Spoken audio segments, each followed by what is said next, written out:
Hello students, how are you all? I hope you will be doing good.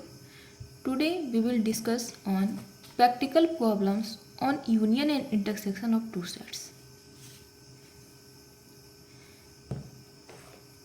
आज हम exercise 1.5 को complete कर चुके हैं और एनसीईआरटी सीरीज में क्लास 11th के सेट चैप्टर का practical problem on union and intersection of two sets करने जा रहे हैं।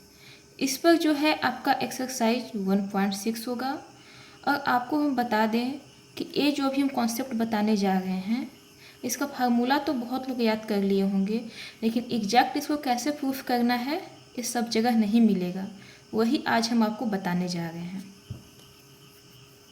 और हम जो बताएंगे वो आपको दिखेगा भी, जिसको नहीं समझ आ रहा होगा ना आज उसको भी समझ आएगा। बस आप लोग को पूरा वीडियो लास्ट तक देखना है। सो हम स्टार्ट करते हैं और हम ये भी बता देते हैं कि इस जो दो हम फार्मूला का प्रूफ कराने वाले हैं उसका एप्लीकेशन क्या है। तो उसका एप्लीकेशन है कि जब हम प्रोबेबिलिटी पढ़ेंगे ना तो उस चैप्टर में इस फार्मूला का बहुत अच्छे से यूज होता है और हम उसको तब अच्छे से समझ पाएंगे जब हम इस वेन डायग्राम को अच्छे से समझ पाएंगे। सो हम स्टार्ट करते हैं। If A and B are finite sets, A और बी कैसे सेट्स हैं? Finite. Then number of A intersection B equal to number of A plus number of B minus number of A intersection B होता है। और अगर हमारा ए और B दोनों डिसजॉइंट सेट हो, मतलब कि डिसजॉइंट कोई भी दो सेट्स कब होते हैं? जब उनके इंटरसेक्शन में कुछ भी कॉमन ना हो, मीन्स देयर इंटरसेक्शन इज 5, तब हम वैसे सेट को डिसजॉइंट कहते हैं। तो जब हमारा सेकेंड केस है कि दोनों के इंटरसेक्शन इक्वल टू 5 हो, तब number of A intersection B equal to number of A plus number of B. Actually हमसे एक प्रॉब्लम हुई है, यहाँ पर number of A union B होगा, ठीक है, मिस्टेक हुई थी, number of A union B. तो अब हम आ जाते हैं अपने प्रूफ पर, लेकिन एक बार फिर से हम आप लोग को रिकॉल करा देते हैं कि हमारा आखिर में यूनियन होता क्या है ना। तो यूनियन का जो हमारा डेफिनेशन है वो है ए यूनियन बी, मतलब क्या? ये यूनियन बी भी हमारा एक सेट ही है। वो कैसा सेट? उस सेट के एलिमेंट्स या तो सारे के सारे ए से हो या सारे के सारे बी से हो या दोनों से हो। आइदर एक्स बिलोंग्स टू ए और एक्स बिलोंग्स टू बी और एक्स बिलोंग्स टू बोथ। और यूनियन को हम इतने अच्छे से बताए हैं कि यहाँ पे हमें बताने की ज़रूरत नहीं है, इसलिए लास्ट पीछे के वीडियो में जाकर देखिए। तो ए यूनियन बी में वो सभी एलिमेंट्स आ जाएंगे, यानी कि अगर हम ए यूनियन बी को एक नाम डी दे दें तो सेट डी में वैसे एलिमेंट्स आएंगे, या तो सभी के सभी ए से हो या सभी के सभी बी से हो या सभी के या फिर दोनों से हो। मान लीजिए कि सेट ए कॉन्टेनिंग 3 एलिमेंट्स 1 2 3 और सेट बी कॉन्टेनिंग 4 एलिमेंट्स 3 4 5 6, तो हमारा ए यूनियन बी क्या हो जाएगा? 1 2 3 4 5 6। तो यूनियन पे हम अब ज़्यादा ना बताते हुए अब हम आ जाते हैं केस 1 पर, जब हमारा सेट ए और बी दोनों डिसजॉइंट ना हो, यानी कि दोनों के इंटरसेक्शन में कुछ ना कुछ एलिमेंट्स जरूर हों। तो number of A union B equal to क्या होगा? तो आप पूछ सकते हैं कि ma'am number of A union B में direct number of A plus number of B लिख देंगे? नहीं। अगर मान लीजिए कि number of A union B में अगर ए कोई हमारा सेट है जिसमें कि 3 एलिमेंट है 1 2 3 और बी भी कोई सेट है जिसमें कि 3 एलिमेंट्स है 2 3 4, फिर तो आप कह देंगे कि ए यूनियन बी में जो है हमारा 6 एलिमेंट्स हो जाएगा, लेकिन हमारा सेट में कोई भी एलिमेंट्स रिपीट नहीं करता है। तो दिक्कत तो यहाँ पे होगा। तो हम ऐसा नहीं लिख सकते हैं 1 2 3 2 3 4 तो 6 एलिमेंट्स हो जाएगा ना। दोनों के यूनियन में हमारे टोटल कितने एलिमेंट्स होंगे? 1 2 3 एंड 4, 4 ही एलिमेंट्स हुए। तो इसलिए हम direct number of A union B को number of A plus number of B नहीं लिख सकते हैं। तो इसके लिए हमें क्या करना होगा? तो हम देखेंगे, सबसे पहले इसको वेन डायग्राम से समझ लेते हैं, फिर हम प्रूफ पे आ जाते हैं। यू क्या है? हमारा एक यूनिवर्सल सेट। यूनिवर्सल सेट कैसे सेट को कहते हैं कोई भी किसी भी क्वेश्चन में यूनिवर्सल सेट वो सेट होता है जो कि उस क्वेश्चन के सारे सेट्स जो होते हैं ना वो यूनिवर्सल सेट्स के सबसेट होते हैं। ठीक है, तो ए और बी दोनों क्या है, हमारा यूनिवर्सल सेट है। तो अब हम देखेंगे यू हमारा ये जो रेक्टेंगुलर एरिया है वो क्या है, यूनिवर्सल सेट है। अच्छा, अब हम यहाँ पे क्या दिखाए हैं, यहाँ पे हम दिखाए इंटरसेक्शन। और ए जो हमारा बॉक्स बना है किसको दिखा रहा है, ए माइनस बी को। ए माइनस बी का क्या मतलब होता है कि सेट ए के वैसे एलिमेंट जो बी में ना हो, और बी माइनस ए का मतलब क्या है, सेट बी के वैसे एलिमेंट जो ए में ना हो। तो सेट ए के वैसे एलिमेंट जो बी में ना हो तो हमारा ए रीजन हो गया। सेट बी के वैसे एलिमेंट जो ए में ना हो तो हमारा ए रीजन हो गया। और ए हमारा क्या दिखा रहा है, बीच का जो हमारा अनशेडेड रीजन है, ए हमारा इंटरसेक्शन को दिखा रहा है। तो हम एक बात हमेशा ध्यान में रखेंगे कि हमारा A minus B minus A and A intersection B जो है ना वो हमेशा क्या होगा, डिसजॉइंट होगा एक दूसरे से। कैसे, एग्जाम्पल देख लेते हैं। मान लीजिए सेट ए भी 3 एलिमेंट्स को कंटेन किए हुए हैं, 1 2 3।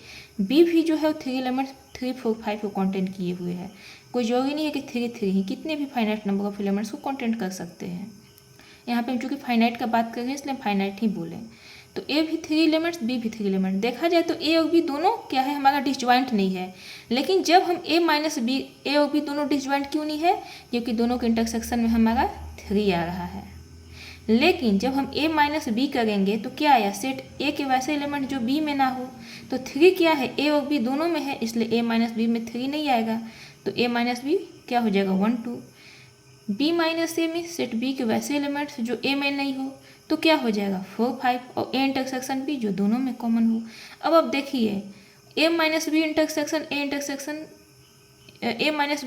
इंटरसेक्शन b करेंगे, क्या आ जाएगा हमारा, 5 आ जाएगा, कुछ भी कॉमन नहीं है। फिर इन दोनों का इंटरसेक्शन कीजिए, 5 आ जाएगा, कुछ भी कॉमन नहीं है। इन दोनों का इंटरसेक्शन कीजिए, 5 आ जाएगा, कुछ भी कॉमन नहीं है। भले ही दो सेट हमारे डिसजॉइंट नहीं हो, लेकिन उनका a minus B minus A और उनका इंटरसेक्शन तीनों हमेशा आपस में डिसजॉइंट होंगे। a minus B minus A and a intersection b are disjoint to each other always. So case first, जब a इंटरसेक्शन b हमारा नॉट इक्वल टू 5 हो, यानी कि कुछ ना कुछ कॉमन हो। इसका प्रूफ कैसे करेंगे, number of a union b equal to, अब हम देखेंगे कि दोनों के यूनियन में कितने एलिमेंट्स हैं। तो number of a minus B यानी कि सेट a के वैसे एलिमेंट्स जो a में तो हो बट b में ना हो। सेट a के वैसे एलिमेंट्स जो a में तो हो बट b में ना हो। नंबर ऑफ b माइनस ए यानी कि सेट b के वैसे एलिमेंट जो a में ना हो। और क्या हम करेंगे, उनका इंटरसेक्शन, यानी कि number of a minus B, इसमें 2 elements, plus number of b minus A, इसमें 2 एलिमेंट्स, और इनका इंटरसेक्शन हम ले लिए। ठीक है, तो जो सेट a में तो हो b में ना हो, प्लस जो सेट b में हो a में ना हो, और जो दोनों में कॉमन हो। जब हम इतना कर लेंगे तो हमको number of a union b मिल जाएगा। ठीक है, इसको हम थोड़ा और अच्छे से लिखने के लिए, अरेंज करने के लिए हम क्या कर देते हैं कि number of a intersection b को एक बार ऐड करते हैं और number of a intersection b को एक बार क्या करते हैं, सब्ट्रैक्ट कर देते हैं, है ना। तो अब हम क्या करेंगे, इसको हम अरेंज करेंगे। क्यों करेंगे ये भी बताते हैं, इससे हमको क्या मिलेगा। Number of a minus B plus इसको ले लिए number of a intersection b, plus का sign number of b minus A, और प्लस हम एक a वाला ले लिए number of a intersection b। बचा क्या, अकेले हमारा बच गया minus number of a intersection b। अब आप इसको देखिए ध्यान से, number of a minus B plus number of a intersection b हमें क्या देगा, number of a minus B. तो number of a minus B में क्या हमारा आ गया, number of a minus B में 1 2 2 elements plus number of a intersection b, यानी कि पूरा का पूरा हमें सेट a मिल गया, पूरा का पूरा हमें सेट a दे दिया। वैसे ही नंबर ऑफ b माइनस ए यानी कि 4 5 2 एलिमेंट्स और हमारा एक इंटरसेक्शन विथ 3। अब ये दोनों का हम क्या कर देंगे, ऐड कर देंगे, तो 2 1 3 एलिमेंट्स में मिल गया। तो अब ऐसे भी देखिए कि जब हम b माइनस ए का union, number of b minus A plus number of a intersection b, ये दोनों मिलके हमें क्या दे देगा, नंबर ऑफ हमें नंबर ऑफ हमें बी दे देगा 3 एलिमेंट्स। तो यहाँ से number of A minus B plus number of A intersection B से नंबर ऑफ ए मिल गया, और नंबर ऑफ बी माइनस से और number of A intersection B मिल के नंबर ऑफ बी दे दिया। और जो हमारा रिमेनिंग बचा हुआ number of A intersection B था, इससे हमें क्या मिल गया, number of A union B equal to क्या हो जाएगा, number of A plus number of B minus number of A intersection C. यानी कोई भी दो हमारा सेट्स दिया हुआ है, ठीक है, और दोनों हमारा डिसजॉइंट ना हो, दोनों के बीच कोई ना कोई एलिमेंट्स कॉमन हो, तो उन दोनों सेट्स को मिला के कितने नंबर ऑफ एलिमेंट्स होंगे, तो उसको बताने के लिए सेट ए में जितने एलिमेंट्स हैं उसको जोड़ देंगे, सेट बी में जितने एलिमेंट्स हैं उसको जोड़ देंगे, और उसमें से दोनों को इंटरसेक्शन को हम माइनस कर देंगे। माइनस क्यों करेंगे, क्योंकि कोई भी एलिमेंट डबल बार दो बार काउंट या 2 से ज़्यादा टाइम्स काउंट ना हो जाए। सो हमारा रिजल्ट क्या है, number of A union B equal to number of A plus number of B minus number of A intersection C, sorry A intersection B.